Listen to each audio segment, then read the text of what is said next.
के लिए, क्योंकि बड़े शिद्दत के साथ रामपुर के लिए नकवी साहब लगे हुए हैं और बड़ा लंबा राजनीतिक कैरियर है। जैसा कि मैं देखूं, मन में जैसे मैं देखता हूं कि नकवी साहब के पास कोई जाता है तो बड़ी सौम्यता से उनकी बात सुन के उसका रिप्लाई करना, उसके लिए कुछ कर देना, यही इनकी सबसे बड़ी खूबी है। कोई नाराज नहीं होता इनसे, कुछ ना कुछ आता है तो लेके चला जाता है, ये इनकी बहुत बड़ी विशेषता है। नकवी साहब, मैं देख रहा था कि बहुत लंबा आपका राजनीतिक कैरियर, राजनारायण जी के भी बड़े करीबी रहे आप, उसके अलावा आप आपातकाल में जेल भी चले गए, उसके अलावा आप लेखक भी हैं, 2 किताबें भी आपने लिख डाली हैं, इतने सारे गुण एक साथ समाहित किए हुए हैं। और अब इस समय जो हुनर हाट है, पहले हम लोग हुनर हाट की बात कर लेते हैं, फिर राजनीति की बात करेंगे। हुनर हाट को प्रधानमंत्री जी ने दिल्ली में शुरू किया और उसके बाद आप उसको क्रम से आगे बढ़ा रहे हैं। रामपुर का भी मैंने देखा, उद्घाटन के दिन मुझे भी उसमें शामिल होने का मौका मिला। बड़ा ही शानदार अनुभव रहा मेरा, क्योंकि पूरे देश से ऐसे लोगों को आपने इकट्ठा किया है जिनके बारे में लोग जानते नहीं हैं। कुछ स्टॉलों पे जब हम लोग गए तो वहाँ पे कुछ ऐसी जड़ी बूटियाँ हम लोगों को दिखी जिसका हम लोग नाम सिर्फ सुनते थे। तो ये जो परिकल्पना है हुनर हाट की आपकी सरकार की, और जो क्रम से एक के बाद एक दूसरी जगहों पे आप लेके आ रहे हैं, अभी हुनर हाट रामपुर में चल रहा है, इसका कितना लाभ ये इस देश के शिल्पकारों को मिला, कितना लाभ, क्योंकि आपने कहा था कि पहली ऐसी जगह है जहां से दुनिया का कोई भी आदमी सामान अपना खरीद सकता है। तो हम चाहते हैं कि जरा सा इसके बारे में चर्चा हो जाए, तब फिर हम लोग राजनीति की चर्चा करें। देखिए, 2015 में जी प्रधानमंत्री नरेंद्र मोदी जी का एक संकल्प था कि भाई ये हमारे देश के जो दस्तकार हैं, शिल्पकार हैं, कारीगर हैं जी और उनकी जो ये शानदार और जानदार विरासत है, वो कहीं ना कहीं लुप्त हो रही है। और लुप्त होने का कारण क्या था कि उनको ना मौका मिलता था, ना मार्केट मिलता था, जबकि उनके हाथों में जो जादू और करिश्मा है उसका कोई जवाब नहीं है। जी उस समय हम लोगों ने चर्चा की, मैंने अपने ऑफिसर्स के साथ भी चर्चा की, हमने कहा क्या किया जा सकता है। तो हमारे पास कई तरह के लोग प्रपोज़ल ले करके आए और उसमें एक प्रपोज़ल लाए कि साहब एक कमरे में आपका जैसे हाल है छोटा, उसके कमरे में जो है वो 10-20 लोगों को बुला करके स्टॉल टाइप का लगा है, 10-20 लोगों को बुला के स्टॉल लगवा स्टॉल लगवा दें छोटा सा। जी किसी ने कुछ किया, मैंने कहा नहीं भाई, हमारा प्रधानमंत्री जी का ये कंसेप्ट नहीं है और मेरा भी ये नहीं है। जी जी तो फिर मैंने जो है पहला हुनर हाट जो शुरू किया, वो शुरू किया। मैंने कहा कि सबसे पहला आप जो है वो प्रगति मैदान का एक पूरा हाल, जिसमें कि लगभग 200 से ज़्यादा जो दस्तकार शिल्पकार अपने स्वदेशी उत्पादनों को प्रदर्शित कर सकते हैं, सेल कर सकते हैं, वो लेना चाहिए। तो अधिकारियों ने थोड़ा बहुत ना नुकुर की, अरे साहब इतना बड़ा हाल, बहुत पैसे लगेंगे, फिर बहुत ये होगा वो होगा। हमने कहा कुछ भी होगा, आप करो उसको। तो फिर 2 दिन बाद मुझे तो आप लोगों ने संकल्प कर लिया था कि ये करना है। हाँ, तो 2 दिन बाद मुझे खबर दी गई कि साहब वो हाल तो बुक नहीं हो रहा है, वो कह रहे हैं कि नहीं, पूरा हाल हम नहीं दे सकते। तो खैर उस वक्त निर्मला सीतारमन जी मिनिस्टर थी उसकी कॉमर्स की जी, उनके अंडर में आता है। तो मैंने उनको कहा, फिर इमीडिएट वो दूसरे दिन हाल बुक हुआ और पहला उसमें जो है वो 200 से के इर्द गिर्द जो दस्तकार शिल्पकार हैं पूरे देश से आए, वहाँ पर बुलवाया गया। हाँ, तो पहला हुनर हाट एक तरह से वो हुआ। उसके बाद फिर मैंने उस वक्त कंसेप्ट ये रखा था कि जो अच्छी से अच्छी जगह हो, जी जी मुंबई का marine drive, BKC complex, Hyderabad का नेकलेस रोड, मतलब सर जहां लोगों का आना जाना हो, आना जाना एक कंसेप्ट था। दूसरा, जो हमारा दस्तकार या शिल्पकार जी नागालैंड से चला आ रहा है, मणिपुर से चला आ रहा है, केरल से चला आ रहा है, किसी गांव से, जी जी उत्तर प्रदेश से चला आ रहा है, रामपुर के किसी गांव से चला आ रहा है, कहीं और से चला आ रहा है, उसको ये लगना चाहिए कि उसके जो स्वदेशी उत्पादन है वो इतनी शानदार जगह पर रखने का भी उसको मौका मिला। एक तो उसके अंदर जो है वो आत्मविश्वास और मरीन ड्राइव पे रखेगा तो उसको लगेगा कि तो नहीं कॉन्फिडेंस, और उससे भी इम्पोर्टेंट है जो लोग आते हैं वो लोगों का आना और लोगों के साथ जो है आने के बाद उसका प्रोत्साहन, और लगातार ये हर जगह पर चलता रहा और इसका जो है वो बहुत ही लोगों ने प्रोत्साहित किया दस्तकारों शिल्पकारों को। लाखों करोड़ों रुपए की उनकी सेल भी होती है, उनको जो है वो काम भी मिलता है। ऑर्डर्स भी मिलते हैं जी। और एक दस्तकार शिल्पकार अपने जो प्रोडक्ट बनाता है उसमें 100 से ज़्यादा लोग लगते हैं उसके जुड़े साथ। लगते हैं उससे। यानी वो रोजगार भी दे जनरेट रहा हो रहा है, दे रहा है। और रामपुर में अभी हुनर हाट चल रहा है। आप देखिए यहाँ के रामपुर के लोगों को मैं तो नतमस्तक होकर के सलाम करता हूँ जो प्रोत्साहन दे रहे हैं। जी जी। और न केवल रामपुर में, अगर आप देखिए है मुरादाबाद से भी लोग आ रहे हैं, आसपास से सभी लोगों से। जी हाँ, बरेली से भी आ रहे हैं, रुद्रपुर से भी आ रहे हैं, काशीपुर से भी आ रहे हैं, पीलीभीत से अरे भी भाई कुछ लोग तो गाजियाबाद और दिल्ली से भी आ गए। हाँ, तो बहुत बड़ी संख्या में लोगों का आना और लोगों को आने के साथ साथ प्रोत्साहित करना, ये एक बड़ा कंसेप्ट है। और ये इसके कंसेप्ट के पीछे एक ही मकसद है जी। कि जो हमारी स्वदेशी विरासत है उसको जो है वो मौका भी मिले, मार्केट भी मिले और उसका प्रोत्साहन भी हो। सर, इसमें आपकी जो एक इच्छा थी कि नहीं विदेशों से भी सामान की खरीद हो सके, कुछ ऐसे स्टॉल भी थे जहाँ पे बहुत ही अद्भुत सामान रखे हुए थे, बहुत सारी ऐसी कारीगरी भी देखने को मिली जो आपने पूरे देश भर से इकट्ठा किया है। मैं समझता हूँ कि आने वाला जो वक्त है, जो बाकी जगहों पे आप हुनर हाट करने जा रहे हैं, वो दुनिया भर में धीरे धीरे मशहूर होने लगा है और भी तेजी के साथ जोर पकड़ेगा। देखिए एक चीज़ आप देखिए, एक ही जगह पर आपको मिनी इंडिया दिखता है। जी जी जी। एक बहुत पुराना शेर है ना कि एक ही सफ में खड़े हो गए महमूद व अयाज, ना कोई बंदा रहा और ना कोई बंदा नवाज। क्या बात। यानी ना कोई यहाँ केरला का रह गया, ना कोई उत्तर प्रदेश का रह गया, ना कोई आंध्रा का रह गया, ना कोई तमिलनाडु का रह गया, ना कोई गुजरात का रह गया। सब जो है एक भारत श्रेष्ठ भारत के झंडा लेके घूम रहे हैं। तो ये जो एक सोच और कंसेप्ट है, इसको और तरक्की मिले, इसको और मजबूती मिले, इस दिशा में हम लोग काम कर रहे हैं। जी, ये बताइए कि साल भर में कितने हुनर हाट जो है इस देश को अलग अलग जगहों पे देखने को मिलेंगे? देखिए ये हुनर हाट जो है वो कोरोना शुरू होने से होने के साथ ही ये बंद हो गया था। जी। और कोरोना की विदाई के साथ साथ हुनर हाट फिर से शुरू हुआ है।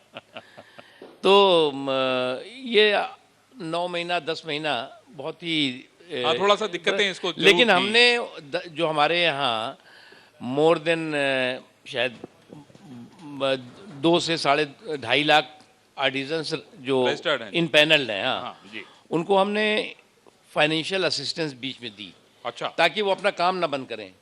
कई को तो दिक्कत आ रही थी, भूख की समस्या आ रही थी, कई तरह की थी, लेकिन वो सब जो भी हो व्यवस्था हो सकती थी करी गई और उसका नतीजा हुआ कि सबने बना के अपना काम छोड़ा नहीं, सामान लगा बना के रखा। जी। तो बस उनको इंतजार था कि आपकी तरफ से हरी झंडी मिले, कोरोना का थोड़ा प्रकोप कम हो। जी, जी। और वो हुनर हाट में जो है अपने हुनर को दिखाने के लिए आ जाए। बिल्कुल बिल्कुल। नकवी जी, ये तो हुनर हाट की बात हो गई है। अब आ जाते हैं किसानों पे। आज प्रधानमंत्री जी ने किसानों से बातचीत की, अलग अलग देश के अलग अलग कोनों में बात की। मैं महाराजगंज की स्पीच सुन रहा था, वहाँ पे उन्होंने किसानों से बात की और वहाँ पे ये किसान ने ये बताया कि भाई हमने 100 से लेके 300 किसान इकट्ठा कर लिए हैं और हम मीठी शकरकंद पैदा कर रहे हैं। और जो लोगों में एक भ्रम बना हुआ है कि नहीं किसानों की ज़मीन जो है वो बंधक हो जाएगी, बड़े बड़े पूंजीपतियों के पास चली जाएगी, तो आपको क्या लगता है कि ये जो अभी भी आंदोलन जारी है, मेरी सुबह राकेश टिकैत से भी यहाँ बात हो रही थी, तो उनका कहना था कि नहीं हम जो है बात तो करना चाहते हैं सरकार से, लेकिन शर्तों के साथ बातचीत नहीं करना चाहते। देखिए एक चीज़ आपको देखना पड़ेगा जी। प्रधानमंत्री नरेंद्र मोदी जी जब सरकार में आए तो जो पहला बजट था वो बजट आप ही लोगों ने कहा था कि ये बजट तो मेरा गांव मेरा देश का बजट है। जी। आपने ही कहा था कि ये जो बजट है ये किसानों को समर्पित बजट है। अब जो बजट कृषि मंत्रालय का जो है वो 32,000 करोड़ या 33,000 करोड़ रहा हो, आज क्या हो गया 1,32,000 33,000 करोड़ से ऊपर हो गया है। एक चीज़। दूसरी चीज़, किसी ने नहीं कहा था कि प्रधानमंत्री जी से कि आप जो है वो जो बुज़ुर्ग किसान हैं उनको पेंशन की व्यवस्था करिए। किसी ने नहीं कहा था कि जो फसल की जो होती है उसकी सुरक्षा के लिए बीमा की व्यवस्था करिए। किसी ने नहीं कहा था कि आप एमएसपी को जो है वो रबी और खरीफ की फसलों की एमएसपी अगर आप देखें तो कई तो जो है वो 20-20 गुना बढ़ी है, कोई जो है वो 40-40 गुना तक बढ़ गई है। अब हाँ, रबी खरीफ की फसलों की बात ठीक है, लेकिन जायद की फसल पर तो नहीं हो सकता। सही बात। तो इसलिए जो है वो एमएसपी के साथ साथ मिनिमम सपोर्ट प्राइस के साथ साथ मैक्सिमम सपोर्ट प्राइस की भी व्यवस्था की गई है। यानी कि अगर कोई भी व्यक्ति को लगता है कि जो मिनिमम सपोर्ट प्राइस से ऊपर उसको मिल रहा है तो वो फ्री है, तो भाई कहीं ले आके बेचे, यही तो कहीं कह भी रहे हैं जाके आप। बेचे। इसलिए प्रधानमंत्री जी ने आज भी कहा कि वो किसानों से बात करने के लिए तैयार हैं। किसानों को अगर लगता है कि कोई कन्फ्यूज़न है तो उसके लिए तैयार हैं। और देश में जो बहुत बड़ी तादाद में करोड़ों की संख्या में किसान हैं, जी 8-9 करोड़ तो किसानों को जो है वो किसान सम्मान निधि दी गई है। जी जी 9 करोड़ तो केवल वही किसान हो जाते हैं। जी हाँ, और किसान सम्मान निधि भी किसी ने मांग नहीं की थी, किसी ने खुद कहा नहीं था कि खुद- किसानों को सम्मान निधि की जरूरत है। आपकी सरकार ने ये इनिशिएटिव प्रधानमंत्री मोदी जी ने दिया। एक चीज, दूसरी चीज कि कुछ ऐसी ताकतें हैं, मतलब जो- कौन सी ताकतों की बात कर रहे हैं नकवी जी, क्योंकि लगातार लोग पूछ रहे हैं कि भाई ऐसी कौन सी ताकतों की बात देखिए, कर कुछ रहे हैं। ऐसी किसान कह रहे हैं कि भाई हमने तो किसी भी पॉलिटिकल पार्टी को उसमें इन्वॉल्व नहीं किया है। कोई भी पॉलिटिकल पार्टी आप बता दीजिए मेरे साथ धरने देखिए पे बैठी कोई हो तो। कुछ ताकतें क्रिमिनल कॉन्स्पिरेसी का संदूक और किसानों के कंधे पे बंदूक।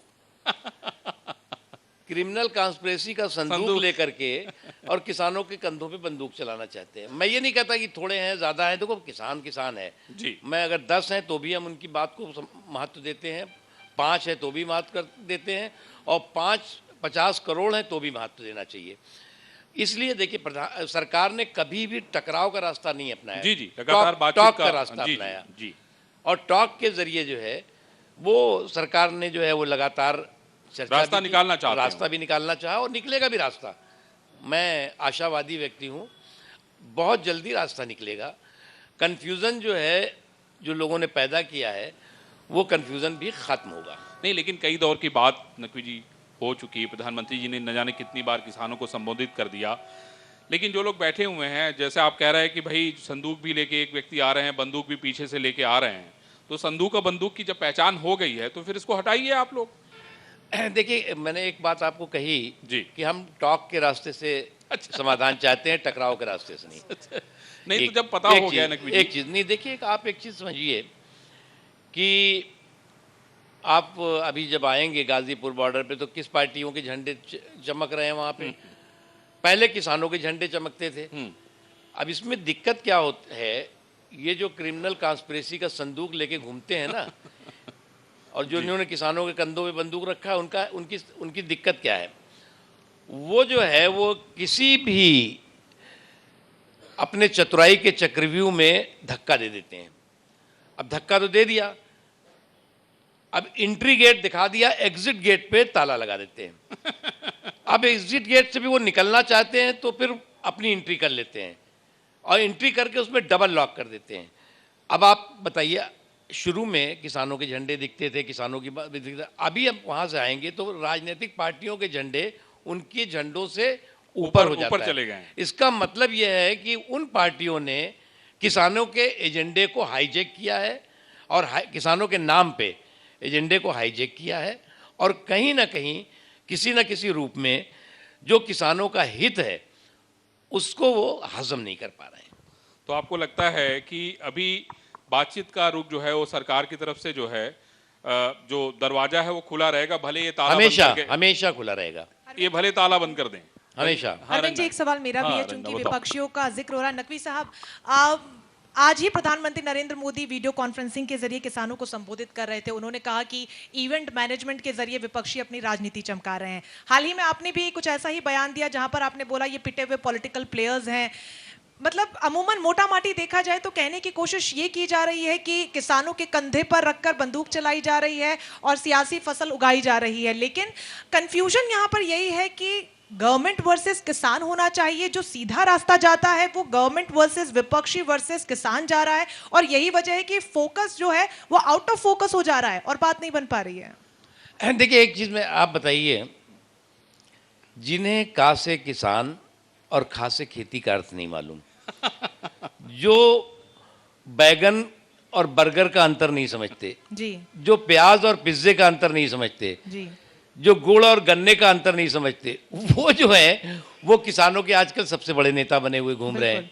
आपने इशारा समझ लिया होगा। बिल्कुल एकदम, नकवी एकदम। साहब, लेकिन किसान ये साफ कर रहे हैं कि तो हमें कभी उनसे जो कोई है मतलब वो नहीं भट्टा है। पर सोल पहुंच जाएंगे, बिल्कुल वहां पर जो है वो फोटो सेशन करेंगे और किसानों के नकवी जी खटिया देखो पे सारी बातें इशारे से कर रहे हैं, खटिया इन्होंने बता खटिया में दिया। बैठ जाएंगे और कहेंगे हम तो बड़े जो बिल्कुल। है हितैषी हैं। बिल्कुल। मुझे क्या लगता है कि जो सज्जन या जो लोग इस तरह की चीज़ें कर रहे हैं उनको ज़्यादा दूर जाने की ज़रूरत नहीं है। इस किसान बिल को समझने के लिए उनको मम्मी जी के घर से निकल के मनमोहन सिंह जी के घर पहुंच जाना चाहिए। वो समझ जाएंगे किसान का बिल में क्या अच्छाई है। बिल्कुल, आप चूंकि दूर जाने इशारे की में जरूरत ही समझा नहीं रहे, है, आप अपनी चूंकि मम्मी इशारों के में घर से समझा रहे निकल हैं के सर। मनमोहन जी के घर पहुंच जाओ, जी बता देंगे बिल्कुल, वो। आप चूंकि इशारों में समझा रहे हैं, लेकिन किसानों ने साफ कह दिया है, वो इशारे नहीं कर रहे हैं, वो कह रहे हैं हमें विपक्षियों से मतलब नहीं है, हमारे अंदर उनका कोई इन्वॉल्वमेंट नहीं है। लेकिन बावजूद इसके बार बार विपक्षियों का जिक्र आना कहीं ना कहीं न सिर्फ किसानों को कंफ्यूज कर रहा है, बल्कि देश की जनता को भी। एक आम इंसान के तौर पर मैं इस पूरे मुद्दे को इस पिक्चर पर देखती हूँ तो मुझे भी कहीं ना कहीं कंफ्यूजन इसी पूरे वाक्य को लेकर हो रहा है।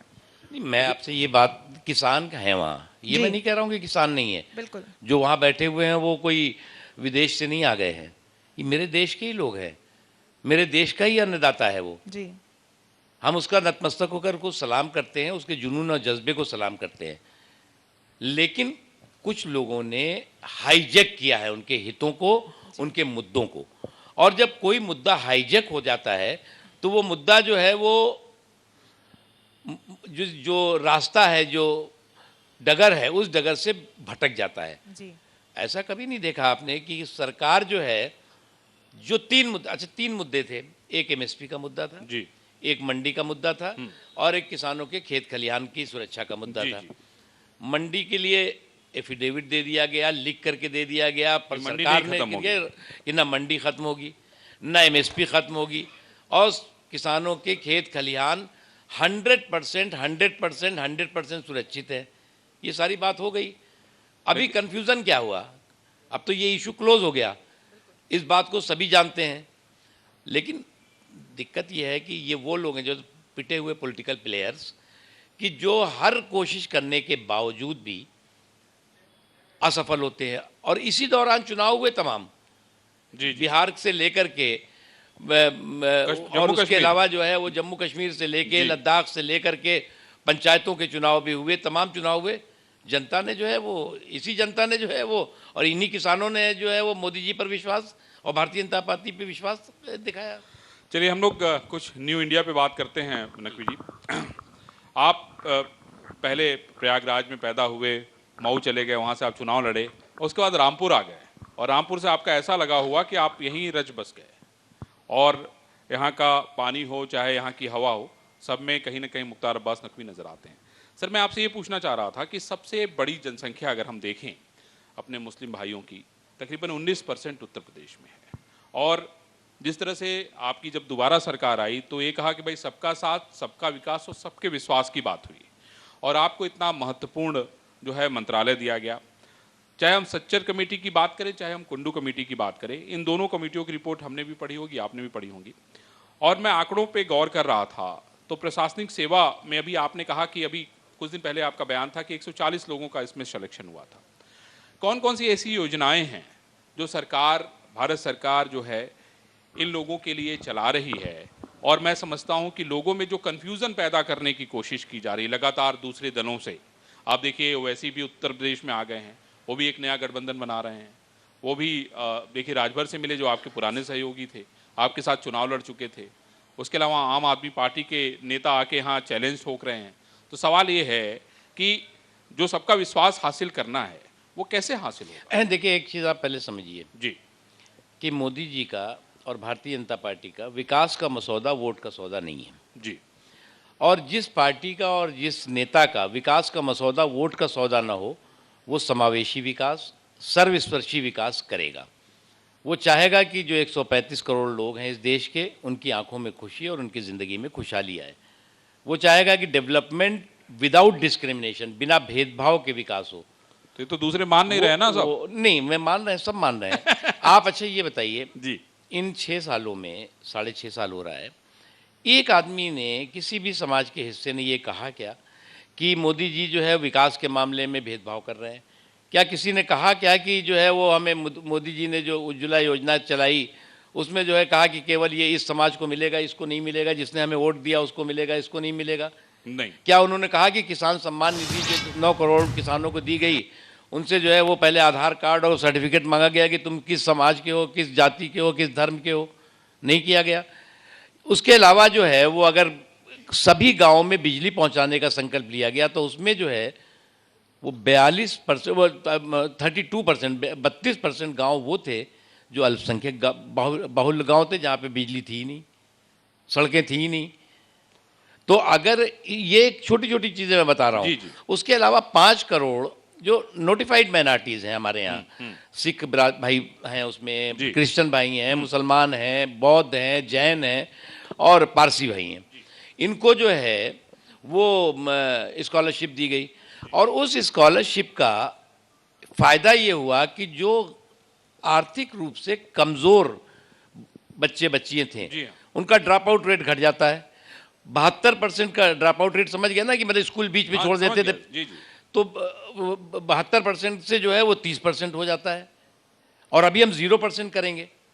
तो ये एक लंबी श्रृंखला है जिसमें कि विदाउट डिस्क्रिमिनेशन डेवलपमेंट, बिना भेदभाव के विकास का जो मतलब मार्ग है वो चुना आप गया। ये कहना चाहते हैं कि आप लोग तो सतत तरीके से काम कर रहे हैं, लेकिन जो विपक्षी हैं इन सारे लोगों को बरगलाने का काम कर रहे हैं। क्योंकि भाई देखिए, आपने जैसे कहा कि हम या मोदी जी जो है वोट के लिए काम नहीं कर रहे हैं, आपने 4-5 उदाहरण दे दिए, लेकिन चुनाव और राजनीति ये दोनों बहुत ही महत्वपूर्ण एजेंडा है। हाँ, भाई 2022 में विधानसभा के चुनाव उत्तर प्रदेश में होने जा रहे हैं। विपक्ष देखिए एक बार फिर से सारे लोग इकट्ठा हो रहे हैं। आपको क्या लगता है कि राजनीति की दशा और दिशा किस तरफ देखिए, रहेगी? हम बीजेपी पॉलिटिकल पार्टी है, जी, जी। और पॉलिटिकल पार्टी होने के नाते हम हर समाज के हिस्से को अपने साथ जोड़ना भी चाहेंगे, हम उनका समर्थन और उनका वोट भी चाहेंगे। जी, ये जी। इसमें कोई कन्फ्यूज़न नहीं है। बिल्कुल, हम राजनीतिक दल के नाते हमारी ये एक नैतिक जिम्मेदारी भी है कि समाज के सभी हिस्सों का विश्वास हम पर कायम हो। एक चीज़। दूसरी चीज़ ये कि जब मोदी जी 2014 में प्रधानमंत्री पद के उम्मीदवार के तौर से चुनाव के मैदान में गए, तो उस वक्त जो है वो अल्पसंख्यक समाज का 19 या 20% वोट जी। मिला बीजेपी को। जब 2019 के चुनाव के मैदान में गए तो वो 19% जो है वो 28%, 28 पॉइंट कुछ 29% की वोट हो जाता है, जी। पूरे देश बीजेपी भर को में। मिलता है जी। एक चीज़। दूसरी चीज़, देखिए, ये गलतफहमी कोई आज से तो पैदा नहीं की, जब पंडित जवाहरलाल नेहरू से लेकर के जी। और कांग्रेस के पूरा जो नेतृत्व था वो, उसके बाद जो सेकुलर सिंडिकेट आया वो, उसने एक समाज के हिस्से में दिमाग में यही भरने दिमाग की में डाला कोशिश कि की। बीजेपी जो है तुम्हारी दुश्मन है, तो बीजेपी आएगी, खाएगी, तुम्हें मार डालेगी, ये करेगी, वो करेगी। तो एक लोगों के जहन और दिमाग में बीजेपी को लेकर के गलतफहमी एकदम अंदर तक ठूस ठूस के भर गई। लेकिन वो जो बर्फ थी वो पिघल रही है। अभी मैं कश्मीर में था। जी, जी। कश्मीर में क्या आप कभी सोच सकते हैं कि पुलवामा में, उड़ी में, अरे भाई सबसे बड़ी पार्टी है आप वहाँ बारामूला पे। में बीजेपी, श्रीनगर में बीजेपी का उम्मीदवार मैं कह रहा हूँ जीतेगा। सबसे बड़ी पार्टी होके उभरी है बीजेपी वहाँ हाँ, पे। कमल के फूल पर नहीं, मैं तो केवल नहीं तो इसीलिए तो मैं यही तो कहना मैं चाहता हूँ घाटी भाई, की बात कर मुख्तार रहा हूँ। अब्बास नकवी साहब को जो है हाँ। इस पूरे काम में लगाया गया है, वो चाहे उत्तर प्रदेश की बात करें चाहे कश्मीर की बात करें। तो घाटी में बहुत अच्छा रिजल्ट आया, और जगहों पर भी समाज का सभी हिस्सों के साथ साथ अल्पसंख्यक समाज भी भारतीय जनता पार्टी के साथ था, है और बढ़ेगा। मैं आपसे ये पूछना चाह रहा हूँ कि उत्तर प्रदेश में बर्फ जितनी तेजी के साथ पिघलनी चाहिए उतनी तेजी के साथ नहीं पिघल रही, ऐसा क्यों हो रहा है? देखिए, एक बात आप बताइए, जी। योगी जी हमारे उत्तर प्रदेश के मुख्यमंत्री हैं, और योगी जी ने आने के बाद उत्तर प्रदेश का हर वासी सुरक्षित हो, महफूज हो और उसके साथ साथ मजबूत हो। तो उन्होंने महफूज भी रखने के लिए काम किए हैं और मजबूत भी करने के लिए काम किया है। अगर वो अपराधियों के खिलाफ कार्रवाई कर रहे हैं तो अपराधी जो है वो केवल एक समाज को के लिए थोड़ी चुनौती है। आप हुनर हाट में अब जा रहे हैं, जी। इसी रामपुर में क्या रात में 11-11 बजे, 12-12 बजे हमारी मुस्लिम बहनें जो है वो इतनी फ्री होकर के और इतने बड़े आयोजन में घूमती थी क्या? ये तो मैं एक आपको उदाहरण इसलिए कह रहा हूँ जी। कि आप रामपुर में कर रहे हैं। इसी जी। तरह से आज जो है लोगों में थोड़ा स्वतंत्रता आई है, लोग जो है वो महफूज अपने को सुरक्षित महसूस करते हैं, और जो अपराधी हैं, जो गुंडे हैं, जो बदमाश हैं, वो असुरक्षित हैं।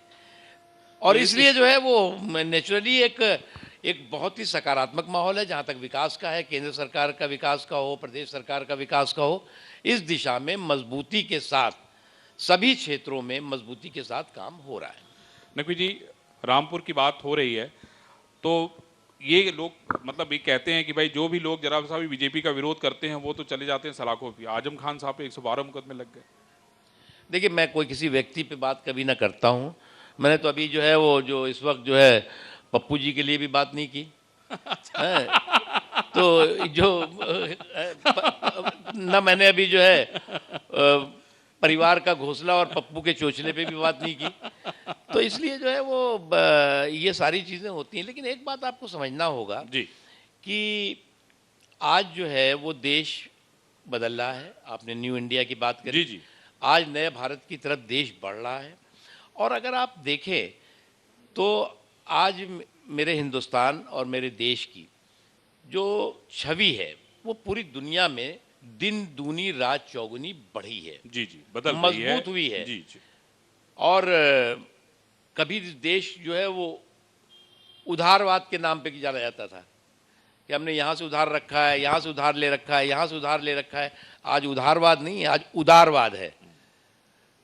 आज जो है वो जब पहले बच्चा पैदा होता था तो कर्ज में तो चला 15,000 20,000 उसके ऊपर सर पे कर्ज होता था। आज वो स्थिति नहीं रही है। इस कोरोना काल भी देखिए आप, एक बहुत बड़ा चुनौती न केवल भारत के लिए, पूरे विश्व के लिए थी। दुनिया के लिए। और उस कोरोना काल में भी देश के लोगों में, कहना नहीं चाहिए, जी ये भारत को हम कहते हैं कि साहब अभी तो विकासशील देश है। उन विकसित देशों में देखिए उस कोरोना काल में भुखमरी से कितनी मौतें हो जाती हैं। उस कोरोना काल में जो है वो तमाम तरह की बीमारियों की वजह से समस्याएं आती हैं। हमारे देश में कोरोना में भुखमरी के कारण मौत के कोई आंकड़े नहीं दिखाई पड़ते, या अन्य जो कारण है बीमारी, और ये वो सारी व्यवस्था सरकार ने भी की, राज्य की सरकारें, हमारी सरकारें और सरकारें भी, मैं सबको कहता हूँ, और समाज ने भी की। सरकार के साथ साथ समाज ने भी अग्रणी भूमिका निभाई। लेकिन अगर सरकार का मुखिया जो है वो संकट मोचक की भूमिका में अग्रणी भूमिका नहीं निभाएगा तो समाज उससे पीछे हो जाएगा कि सरकार को मतलब नहीं तो हम क्या करें। एकदम सही कहा। नकवी साहब, एक आखिरी सवाल, आप रामपुर से आपका कैसे लगाव हो गया और रामपुर आप यहीं के होके कैसे रह गए? देखिए क्या है कि रामपुर में मैं 98 में चुनाव लड़ा जी। उसके बाद चुनाव हारा भी यहाँ से, दो चुनाव हारा।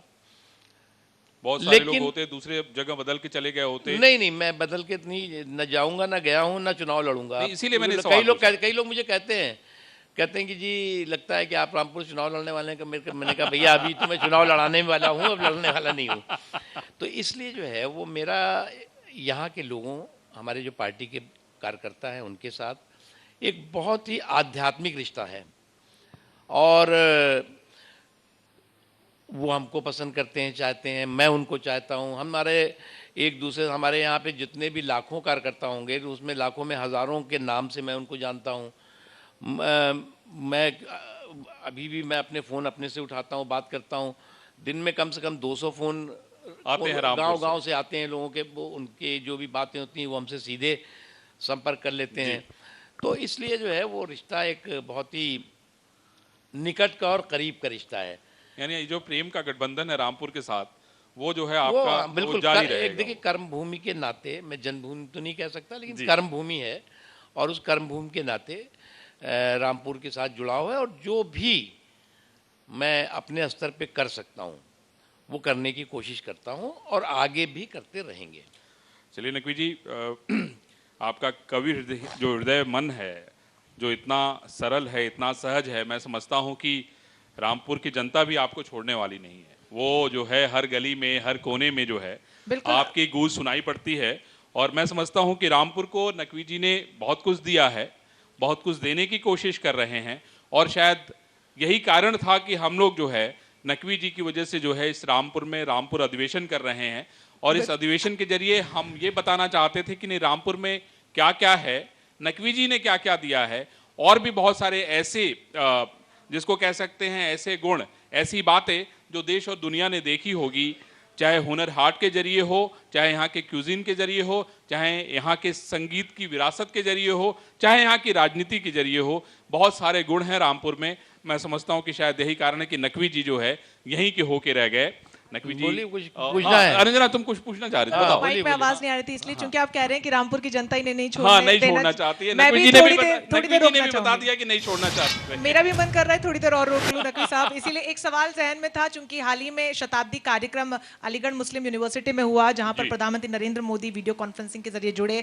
वहां पर उन्होंने बहुत ही खूबसूरत बात की, मिशन न्यू इंडिया का जिक्र कर रहे हैं उसी के तहत, कि जो इस देश का है वो हर नागरिक का है और संविधान के तहत वो सब उसको मिलेगा, क्योंकि देश के नागरिक होने के नाते ये हमारा हक भी है और आपकी जिम्मेदारी भी है। लेकिन जिस तरीके से एक कहावत भी है कि नहीं भुलाए भूलते हंगामे, इस देश के जख्म भी अभी ताज़ा हैं, दर्द अभी और बाकी हैं। जीएसटी से लेकर नोटबंदी से लेकर सीए एनआरसी का हमने दौर देखा और अब हाल ही में किसान आंदोलन। कैसे ये जो जख्म हैं कैसे भुलाए जाएंगे, और जो अड़चने न्यू इंडिया मिशन के तहत आ रही है उसको कैसे आप उखाड़ फेंकेंगे, क्योंकि चुनौतियां बहुत बड़ी हैं। देखिए, एक बात समझ लीजिए आप, सितारों के आगे जहां और भी है, अभी क्या? वक्त के इम्तहान और भी हैं। भाई तुम्हें तो पता अभी नहीं ये है, वक्त के लखवी जी इम्तहान लेखक भी में हैं।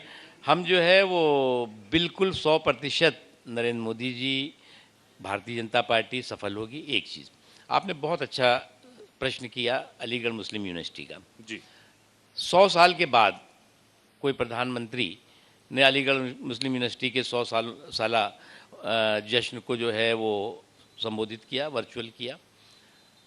प्रधानमंत्री जी के बारे में जो जब प्रधानमंत्री नहीं बने थे तो आप लोग भी कहते थे, आप लोगों के चैनल वाले भी बहुत चिल्लाते थे कि अब तो प्रधानमंत्री जैसे ही ये बनेंगे वैसे ही सारे इस्लामी देश जो हैं वो तो हिंदुस्तान से कुट्टी कर लेंगे।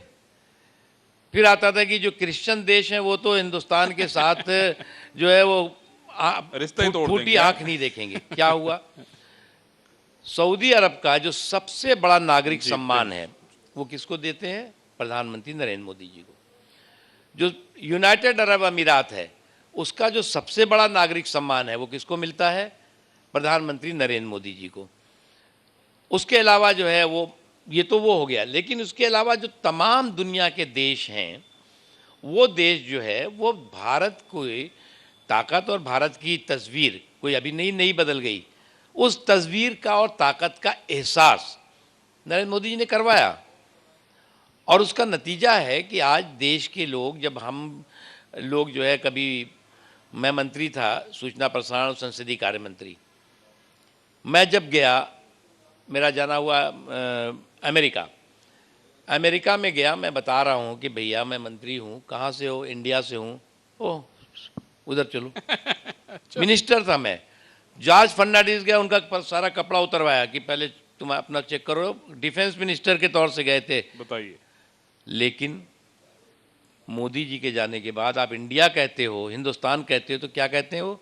ओ मोदी इंडिया, यानी मोदी का हिंदुस्तान। ये एक बहुत बड़ी, हमारे देश में बहुत नेता हुए, पंडित जवाहरलाल नेहरू ने देश का नाम रोशन किया, मैं ये नहीं कहता, लेकिन एक बड़े अंतराल के बाद इस देश को एक बड़ा नेता और ऐसा नेता मिला। और अलीगढ़ यूनिवर्सिटी में जो बातें उन्हें कही है वो सच्चाई है। वही बातें जो सर सैयद अहमद कहा करते थे। आपने कहा ना कि सीए या ये वो जो भी, ये भी सब वही है, भ्रम का भूत खड़ा कर दिया गया कि साहब अब इस भ्रम का भूत आ गया है, तुमको भगा देगा, यहाँ से निकाल देगा तुमको यहाँ से। अरे भाई, इस देश में अभी आपने कहा यहाँ पे 19% मुसलमान हैं, अल्पसंख्यक हैं, तो क्या वो कोई चिड़िया बैठी हुई है क्या कि कोई हिला देगा, उड़ के भाग जाएंगे साइबेरिया के जंगलों में या समुंदर में? ऐसा नहीं होता। इसलिए मेरा मानना है कि सभी गलतफहमियां इस तरह की जो भी लोग पैदा करते हैं उनको जनता मुंहतोड़ जवाब देती। 370 आपको याद होगा कितना हंगामा किया। 370 खत्म होने के बाद लद्दाख में चुनाव होता है, जहां पर कि 99% अल्पसंख्यक हैं, 99%। वहां क्या होता है? बीजेपी जीतती है। अभी 370 के बाद जम्मू कश्मीर का डिस्ट्रिक्ट डेवलपमेंट काउंसिल का पहला चुनाव, जी। हमारा जिला पंचायत का चुनाव जो है 70 सालों से हो रहा है यहाँ पे, वहाँ नहीं होता था। क्यों नहीं होता था? क्योंकि वहाँ 370 ने उस पर ताला लगा रखा था। पहली बार हुआ चुनाव, वहाँ पे भी भारतीय जनता पार्टी ने झंडे फहरा दिए अपने। तो इसलिए बदलाव है, और नए इंडिया की तरफ जब भी आप बढ़ेंगे, किसी भी सुधार की तरफ जब बढ़ेंगे, समाज में परिवर्तन की तरफ जब बढ़ेंगे, तो कुछ तबका विरोध भी कर सकता है, उस पर आपत्ति भी कर सकता है, उसमें कन्फ्यूज़न भी हो सकता है। लेकिन कन्फ्यूज़न का कतई ये मतलब नहीं होता है कि आप उसको छोड़ के दुकान भाग जाइए, मैदान भाग जाइए। सर सैयद अहमद खां की बात जब कर रही हैं आप, जिन्होंने एजुकेशन की बात जब शुरू की जी। तो उनको कुछ लोगों ने कहा ये तो काफिर है, ये तो जो है, उन्होंने लड़कियों की एजुकेशन की बात की, बच्चों की एजुकेशन का, नहीं नहीं नहीं ये अंग्रेजी पढ़ाना चाहता है, ये हिंदी पढ़ाना चाहता है। लेकिन आज जो है उसी का सम्मान है, उसी यूनिवर्सिटी का। रंजना, मैं ये कहूँगा कि दो लोगों को सम्मानित किया जाना है। मैं समझता हूँ नकीब साहब जो है ने अपनी सारी बातें कह दी, और बड़े ही एक एक ताला ये खोलते जा रहे हैं। चाहे लोग कितना भी ताला बंद करें, मैं समझता हूँ कोई ताला छोड़ेंगे नहीं नकवी साहब। इन्होंने देखिए जम्मू कश्मीर का 370 का ताला खोल दिया, बिल्कुल, और वहाँ पे ये जो है उसमें भी आ गए। सबसे नकवी साहब ज्यादा- रिक्वेस्ट है आपसे, थोड़ी देर रुकिएगा। औलख साहब से भी रिक्वेस्ट करूंगी मंच पर आप आ जाएं तो साथ दे देंगे आप भी। अच्छा, कोई बात नहीं। मोमेंटो देने के लिए कोरोना वॉरियर्स सर हमारे बीच थोड़ी देर पहले मौजूद थे, जिस वक्त आप यहाँ पर नहीं थे। उन्होंने भी जिस तरीके से कोरोना को लेकर जंग लड़ी और समाज के प्रति काम किया, बातचीत उस पर की, आपसे रिक्वेस्ट करना चाहूंगी। औलख साहब मंच पर आ जाइए आप भी। कोरोना वॉरियर्स में मोहम्मद दानिश खान जी, आपको मंच पर बुलाना चाहूंगी। तालियां एक बार जोरदार हो जाएं दानिश खान साहब के लिए। बड़ी हिम्मत और जज्बे की जरूरत होती है। महामारी के दौरान जिस तरीके से इन्होंने काम किया समाज के उत्थान के लिए, देश को आगे बढ़ाने के लिए, काबिले तारीफ। जोरदार तालियां बजती रहनी चाहिए। अवतार सिंह जी को मंच पर आमंत्रित करना चाहूंगी। जोरदार तालियां अवतार सिंह जी के लिए। इनकी एक पूरी संस्था है, किस तरीके से इन्होंने काम किया उस संस्था के जरिए, और कई लोग जुड़ते गए। कहते हैं कि वक्त बढ़ता गया और कारवा भी इनका बढ़ता गया, और कई लोग जिन्होंने आज इनको सुना है, दर्शकों ने, वो भी उम्मीद करती हूँ कि इनके संस्था के जरिए आगे जुड़ेंगे और बात करेंगे। इसके अलावा शत्रुघ्न सिंह जी को भी मंच पर मैं आमंत्रित करना चाहूंगी। जोरदार तालियां एक बार शत्रुघ्न सिंह जी के लिए बजा दीजिए। जो पर्दे के पीछे खड़े रहते हैं, मैं इनको बहुत समझा रहा था कि भाई आइए, इन्होंने कहा नहीं नहीं मैं नहीं आऊंगा। जी जी, इसीलिए मैंने कहा कि नहीं, हम नकवी साहब से तालियां एक बार जोरदार बजा दीजिए इन सभी के लिए। बधाई के पात्र हैं ये सभी मेहमान जिन्होंने अपना समय दिया इंडिया न्यूज उत्तर प्रदेश उत्तराखंड के रामपुर अधिवेशन को। और जोरदार तालियां मुख्तार अब्बास नकवी जी के लिए जो यहां पर पधारे, और इन्होंने भी बड़ी ही बेबाकी से हर सवाल का जवाब दिया। आने वाले समय में केंद्र की सरकार, प्रदेशों की सरकार क्या कुछ करने वाली है, रोड मैप क्या कुछ है, खासतौर पर मिशन न्यू इंडिया को लेकर तैयारियां क्या कुछ की जा रही हैं, क्योंकि जहन में सवाल कई होते हैं लेकिन उन सवालों के जवाब नहीं मिल पाते। और यही वजह है कि आपका अपना भरोसेमंद news channel India news Uttar Pradesh Uttarakhand अलग अलग क्षेत्रों में पहुंचता है। अपने अधिवेशन के जरिए तमाम मुद्दों को हम उठाते हैं, जनप्रतिनिधि हमारे बीच होते हैं, खास मेहमानों को हम बुलाते हैं, जिससे कि जनता के मन में जो सवाल है मुख्यतः उनके जवाब हम उन तक पहुंचा सके। जोरदार तालियां आज के तमाम मेहमानों के लिए। आप सभी का बहुत बहुत शुक्रिया इस अधिवेशन का हिस्सा बनने के लिए। नकवी साहब भी यहां पर आए और कई महत्वपूर्ण बातों को लेकर उन्होंने बात। Powered by UP government, sponsor graphic aids, cosponsor Radico, partner Dhanvantari.